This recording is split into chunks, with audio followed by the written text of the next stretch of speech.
Welcome to another edition of 5 Minutes of Free Advice, brought to you by 7 Generation Games, games that make you smarter. And today's free advice is all about shortcuts, or lack thereof, as in, there are no shortcuts. I could do a whole series and retitle it, I Can't Believe I Have to Explain This to You. Well, not to you personally, because I'm sure if you're listening to this, you must be brilliant, which is why you're listening to this video. But I get asked often questions like, you make adventure games that teach math, right? Right. Couldn't you have less math in them? Like, couldn't the kids learn math without doing math? And when people say things like this to me, I wonder how they can keep talking because you would think that they would hear the words coming out of their mouth and they would realize how stupid they are and they would stop. But that doesn't happen. It's very disappointing. What they really are asking is there a way to do this without effort and time?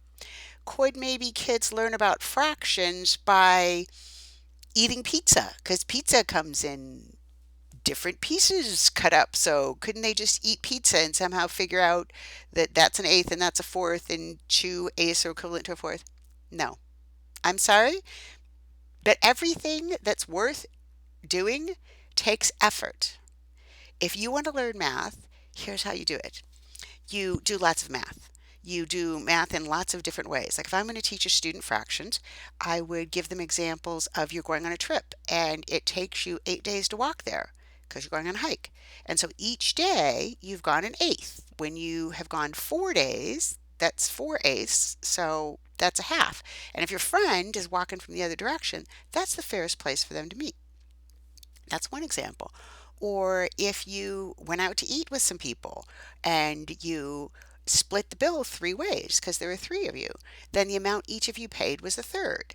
And each of those thirds has to add up to the whole bill.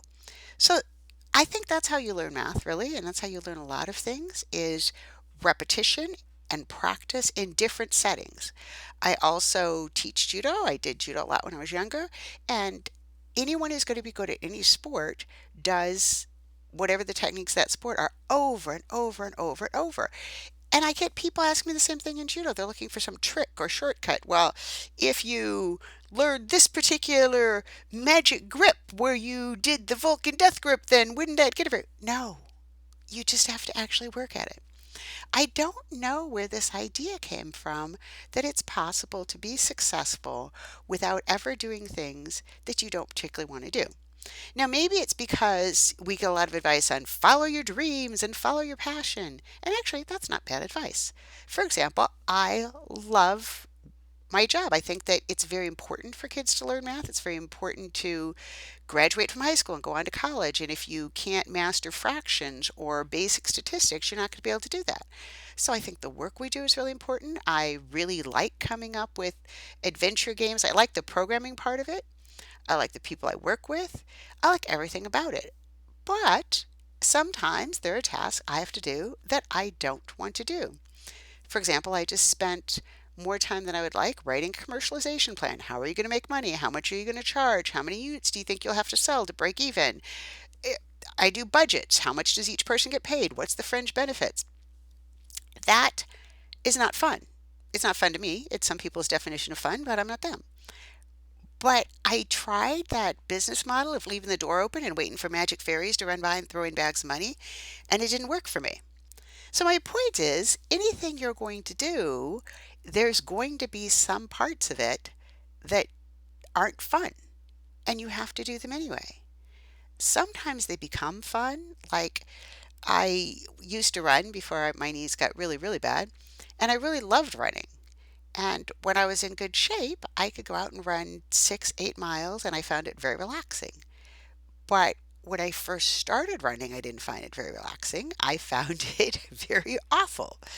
And the more I did it, the easier it got. So sometimes, like with programming, some of the languages that I use when I first learned them, it wasn't as fun because it took me a long time to figure out how to do something. Now it's more like Legos. It's like putting those pieces together that I already know, and it is fun. Same with judo. When I was first learning a lot of things, it was not as fun as it is now because now, again, I can take the pieces that I know and put them together. But The point is you can't skip that part. You can't skip all of the not fun parts and just jump into being an expert. You have to do those repetitions in different situations and learn it and generalize. So quit looking for the easy way because there isn't one. Want to be even smarter? Check out www.7generationgames.com. Games that make you smarter.